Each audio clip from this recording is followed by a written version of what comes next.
हाय hello नमस्ते, welcome to Mrs Fauji world.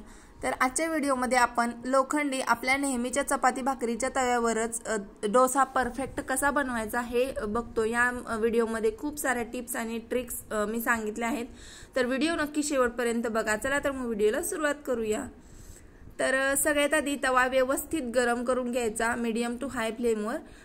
तवा असा एकदम व्यवस्थित गरम झाला पाहिजे आणि त्याच्यानंतर थोडंसं एक पाव चमचा आसपास तेल टाकायचं आहे आणि तव्याला व्यवस्थित तेलाने ग्रीस करून घ्यायचं। आता इथे तुम्ही टिश्यू पेपर किंवा कांद्याने पण लावून घेऊ शकता किंवा कापडाने पण पुसून घेऊ शकता।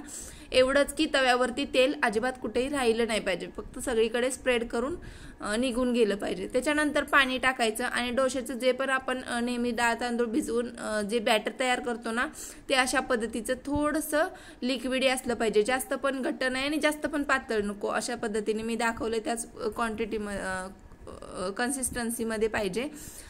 तर थोडंसं तव्यावरती पाणी टाकायचं, तव्याची हीट कमी करायची बेसिकली आपल्याला, आणि गॅसची फ्लेम नेहमी डोसा बनवताना लो ठेवायची आणि तव्यावरती अशा पद्धतीने डोसा पसरवून घ्यायचा। जास्त घट्ट पीठ असेल तर काय होतं, डोसा लवकर म्हणजे व्यवस्थित पसरला जात नाही आणि लगेच पीठ सुकतं आणि मग तो जाड बनतो, आणि पातळ असलं तर मग आपल्याला डोसा पसरवता येत नाही व्यवस्थित।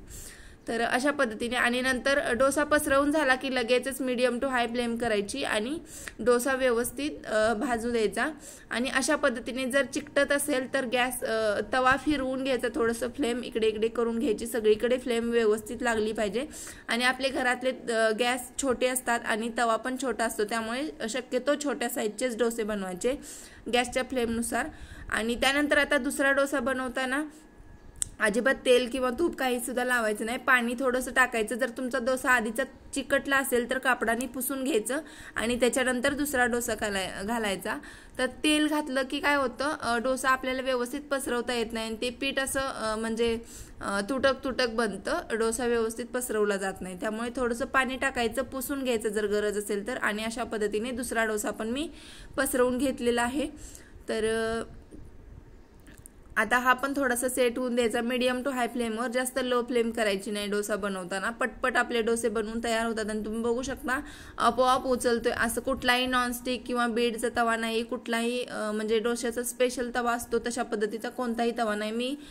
माझा हा काळा लोखंडी तवा आहे, जो की मी नेहमी चपाती भाकरी डोसा चिला सगळं मी याच तव्यावर करते आणि अशा पद्धतीने आपले डोसे बनवते। मी अजून एक बनवते, तर ॲक्च्युली हा व्हिडिओ मी आयुषचा टिफिन बनवताना शूट केला होता, तर मी 3 डोसे केले होते। चला तर मग आता एक कॉम्प्लिमेंटरी रेसिपी बटाट्याची भाजी। तर बटाट्याची भाजी तर सगळ्यांनाच येते आणि मला एक परवाच्या व्हिडिओमध्ये जो की मी महिन्याचा सामानाचा व्हिडिओ टाकला होता ना, त्यावर कमेंट आली होती की हे काय सगळ्यांनाच माहिती असतं, सगळ्याच महिला सगळ्याच गृहिणी करतात।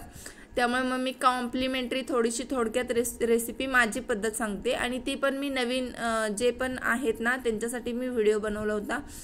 सो चला तर मग आता सगळ्यात आधी 2 चमचे सरसोचं तेल घातलं, त्याच्यानंतर कढीपत्ता जिरे मोहरी तडतडू दिले व्यवस्थित।